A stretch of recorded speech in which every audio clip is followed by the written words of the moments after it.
Hi there. What I'm going to do now is just teach you very quickly about a couple of different ways you can mix paint. Now the most important thing about mixing watercolour paint is really to keep it as clean as possible. So the first way you can do it, here I've got some watercolour paints here. I'm just going to pick up ultramarine. I'm actually going to mix straight into a clean wine glass. Now, just taking a little bit of paint there, in we go. The reason why I'm doing this is because what I'm wanting to achieve is a very consistent, pure wash of just one colour, and then you can really swirl the paint around. I've got a syringe there to add water in. Now I use this with one specific type of my painting, which if you look on the website, if you're on the website already, called Uber painting, which is basically just very flat washes. So what we have is a very pure mix of one colour in there, and I can alter the tone as I want, lighter or darker. I can introduce other colours in there. For example, here we have an orange, which I was using a couple of days ago. So that's just for mixing a set colour, set tone, which I can use again and again and achieve a consistency with. If we just want to look at what that might look like on a piece of test paper, there we go. Always test your colours.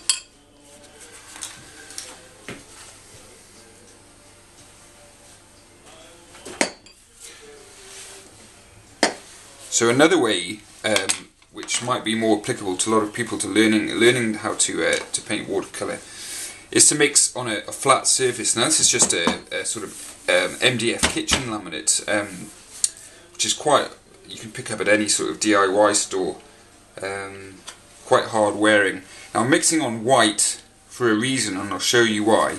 Again, this is French ultramarine. I've been watching some videos online of people painting in watercolour, and if you ever see people mixing in those palettes with a flat brush, just press stop, get away from it. It's not going to work. Mixing colour has to be clean, absolutely clean. And a lot of the problems which amateur artists might experience are due to muddy colours. So that's alizarin crimson there. Again, very clean brush. If I look here, if I just put a bit of water there, what I can do here is I can actually be very subtle about how much paint I'm pulling off and how much water I'm adding. So I can change the tone here really very easily. Okay, so wanting to darken it up, there we go.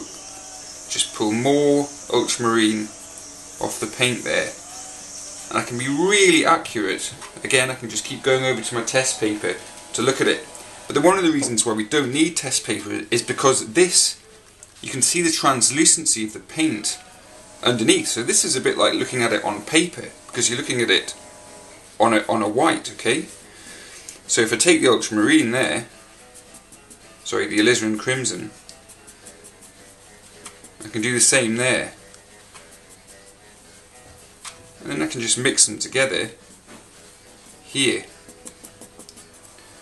So what we can end up with, I can just take some paint off the brush there, because I mixed quite heavily there. I get a gradation from blue through to purple there.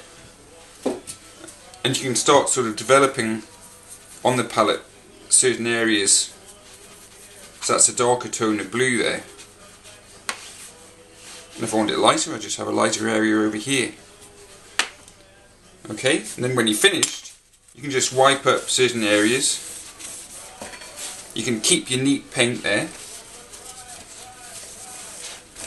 It's all about sort of not wasting paint. So if I wanted to take a yellow, I'll just put a bit of cadmium yellow there. Then I can say okay.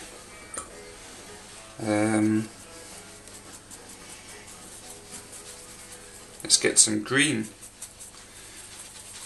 So I'm mixing a bit of green together. And we've got a nice dark green there, and a light yellow there. So that's a slightly better way, I think, to mix colours, because it keeps them fresh all the time. And then when you finish your painting, you can clean them up, start again.